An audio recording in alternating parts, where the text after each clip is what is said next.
പാലക്കാട് കോങ്ങാട് കാണാതായ വിദ്യാർത്ഥിനികളുടെ CCTV ദൃശ്യങ്ങൾ പുറത്ത്. 10 മണിയോടെ ഒലവക്കോട് റെയിൽവേ സ്റ്റേഷനിൽ നിന്ന് ടിക്കറ്റ് എടുക്കുന്ന ദൃശ്യങ്ങളാണ് പുറത്തു വന്നത്.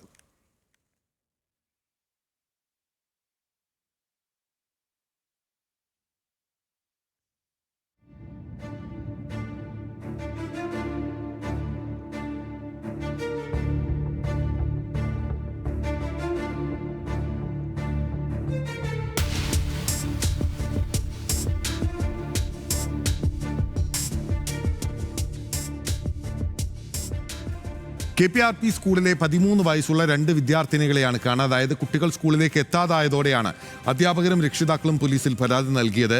അജിത് ബാബു നമുക്കൊപ്പമുണ്ട്. അജിത്ത്, ഈ കുട്ടികൾ എങ്ങോട്ടേക്ക് പോയി എന്നെന്തെങ്കിലും വിവരങ്ങൾ ഉണ്ടോ?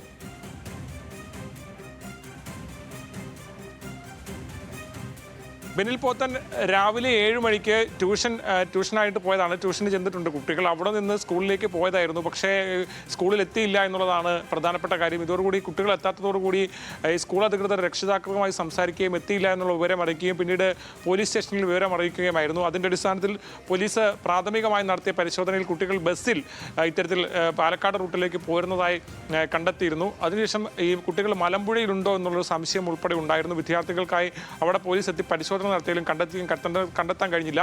പിന്നീടാണ് ഇത്തരത്തിൽ ഒലവക്കോട് റെയിൽവേ സ്റ്റേഷന് സമീപത്ത് ഇത്തരത്തിൽ വിദ്യാർത്ഥികളെ കണ്ടതായ ചില വിവരങ്ങൾ പോലീസിന് ലഭിക്കുകയും അവിടെ എത്തി CCTV ദൃശ്യങ്ങൾ പരിശോധിച്ചപ്പോഴാണ് 10 മണിയോടുകൂടി വിദ്യാർത്ഥികൾ ഇവിടെ നിന്ന് ടിക്കറ്റ് എടുക്കുന്ന ഉൾപ്പെടെയുള്ള കാര്യങ്ങൾ പോലീസ് കണ്ടെത്തിയിട്ടുള്ളത്. ഇത് കേന്ദ്രീകരിച്ചാണ് ഈ ടിക്കറ്റിലെ വിവരങ്ങൾ ഉൾപ്പെടെ കേന്ദ്രീകരിച്ചാണ് അന്വേഷണം ഇപ്പോൾ നടക്കുന്നത്.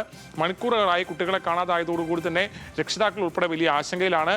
എങ്ങോട്ടാണ് പോയതെന്നുള്ള ഒരു കാര്യക്ഷമമായ അന്വേഷണമാണ് പോലീസിന്റെ ഭാഗത്തുനിന്നുണ്ടാകുന്നത്. മറ്റ് ജില്ലയിലെ പോലീസ് സംവിധാനങ്ങളുമായി ഒക്കെ ബന്ധപ്പെട്ട് കൂട്ടിയിണക്കിക്കൊണ്ടുള്ള ഒരു അന്വേഷണമാണ് ഇപ്പോൾ നടക്കുന്നത്. വേഗം തന്നെ കുട്ടികളെ കണ്ടെത്താൻ കഴിയുമെന്നുള്ള പ്രതീക്ഷയാണ് പോലീസ് പറയുന്നതെങ്കിലും എവിടെയാണ് കുട്ടികൾ എങ്ങോട്ടാണ് പോയതെന്നുള്ള കാര്യത്തിൽ വ്യക്തമായ ഒരു ക്ലാരിറ്റിയോടുള്ള ഉത്തരം നമുക്കിപ്പോൾ പറയാൻ കഴിയുന്ന സാഹചര്യമില്ല. പാലക്കാട് ജില്ല കേന്ദ്രീകരിച്ച് മാത്രമായിരുന്നു നേരത്തെ അന്വേഷണം നടത്തിയിരുന്നെങ്കിൽ, കുട്ടികൾക്കായുള്ള തെരച്ചിൽ നടത്തിയിരുന്നെങ്കിൽ ഇപ്പോൾ മറ്റ് ജില്ലകൾ കേന്ദ്രീകരിച്ചു കൂടിയുള്ള അന്വേഷണം ആരംഭിച്ചിട്ടുണ്ടെന്നാണ് പോലീസ് വ്യക്തമാക്കുന്നത്. ബിനിൽ പോത്തൻ. ശരി, താങ്ക് യു അജിത് ബാബു.